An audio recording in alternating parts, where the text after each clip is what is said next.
Airbending.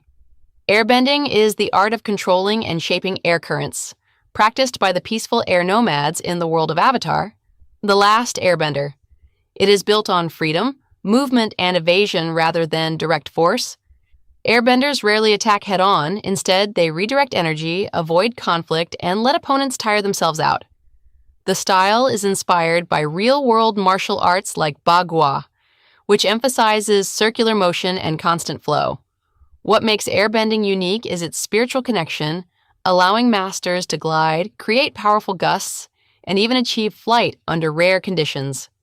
It matters because it reflects a philosophy of balance and non-violence, shaping characters like Aang into protectors rather than conquerors. Waterbending. Waterbending is the ability to manipulate water in all its forms practiced by the water tribes of the North and South. It is deeply tied to the moon, which governs the tides and strengthens waterbenders at night.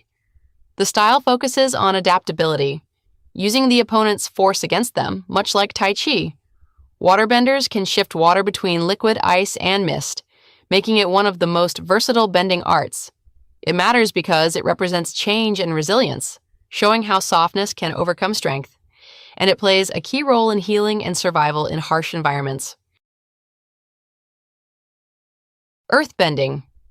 Earthbending is the power to control rock, soil, and minerals, rooted in strength, patience, and stability. Practiced by the Earth Kingdom, it draws inspiration from Hungar martial arts, emphasizing strong stances and direct power. Earthbenders face problems head-on, standing their ground instead of avoiding conflict. They can raise walls, create shock waves, and reshape the land itself.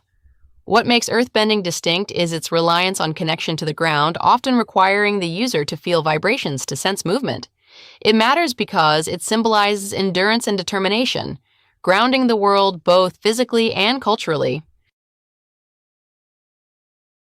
Firebending. Firebending is the art of creating and controlling fire, practiced by the Fire Nation.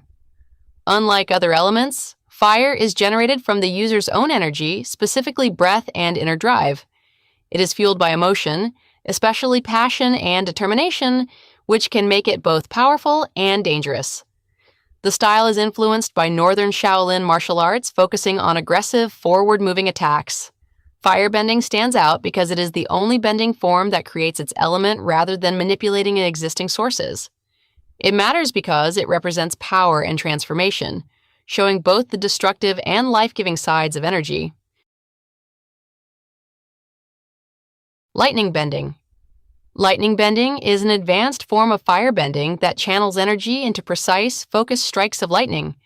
It requires complete emotional control, separating positive and negative energy before releasing it in a single direction. Masters like Iroh describe it as cold and calculated, unlike the usual intensity of firebending.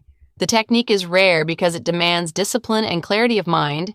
It matters because it shows the evolution of firebending beyond raw power into refined precision, and it introduces the idea that true strength comes from control. Metalbending. Metalbending is a specialized form of earthbending that allows users to manipulate refined metal by sensing the tiny traces of earth within it. It was first discovered by Toph Beifong, who learned to feel the impurities inside metal structures. This ability changed how bending interacted with technology and industry.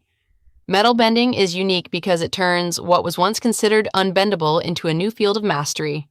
It matters because it represents innovation and breaking limits, showing that even the most rigid systems can be reshaped. Lavabending. Lavabending is a rare earthbending technique that allows the user to control molten rock, blending the properties of earth and fire. It requires both stability and fluidity, making it difficult to master. Lavabenders can turn solid ground into flowing lava and reshape it at will. This ability is dangerous due to its destructive potential, but it also shows a deeper understanding of the element's state. It matters because it highlights the idea that elements are not fixed, and mastery comes from understanding their full range. Healing. Healing is a gentle form of waterbending that uses energy within water to restore balance in the body. Practiced mainly by waterbenders like Katara, it focuses on guiding life energy rather than forcing change.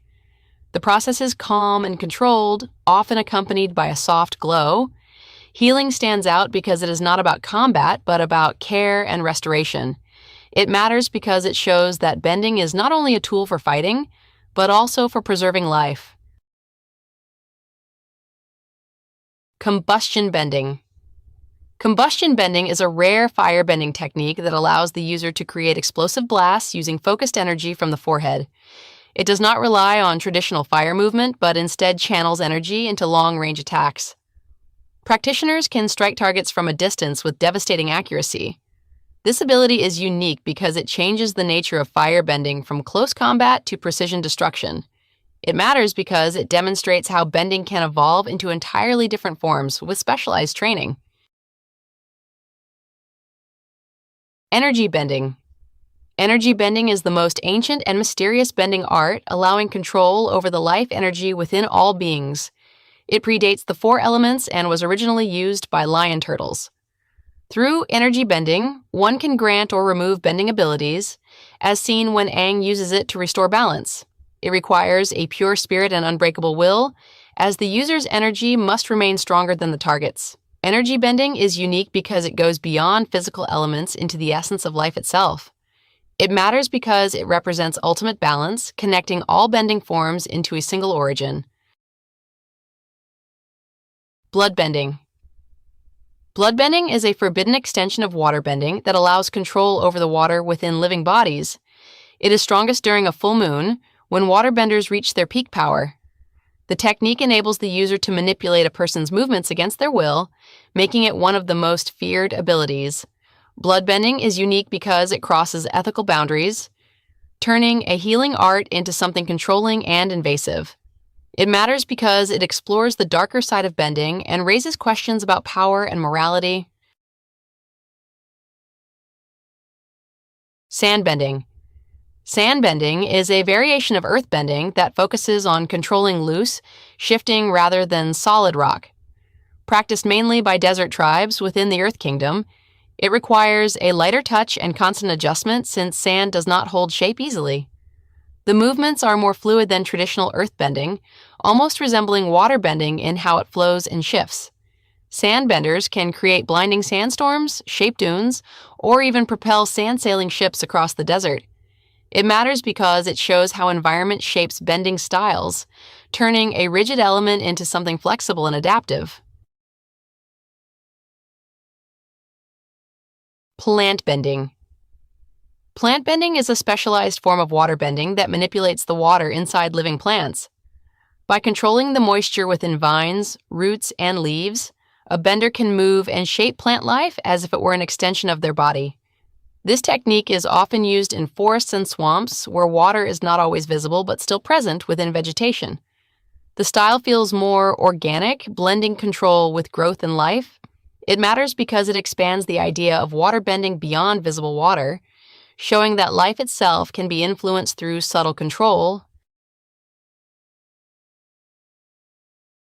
Icebending. Icebending is the ability to freeze and shape water into solid forms during combat or defense. While it is a natural extension of waterbending, it has its own rhythm, focusing on quick transitions between fluid and solid states. Waterbenders can create shields, weapons, or structures instantly, adapting to different situations. The sharpness and strength of ice make it more direct than flowing water, adding an offensive edge. It matters because it highlights the versatility of waterbending, proving that control over one element can take many forms depending on need. Flight. Flight is an advanced and extremely rare airbending ability that allows a person to move freely through the air without any physical support. Unlike gliding, which uses tools like staffs or wingsuits, true flight requires the user to release all earthly attachments. This philosophy connects deeply with airbending's spiritual roots, where freedom is both physical and emotional. Only a few individuals have achieved it, as it demands complete detachment from worldly desires. It matters because it represents the highest level of airbending mastery, where the bender becomes one with the element itself. Seismic sense. Seismic sense is a refined earthbending skill that allows the user to detect vibrations through the ground. By maintaining contact with the earth, a bender can see their surroundings without using their eyes. This technique was mastered by Toph Beifong, who used it to overcome blindness and perceive the world in a unique way. The ability is highly precise, capable of detecting movement, lies, and even subtle shifts in balance.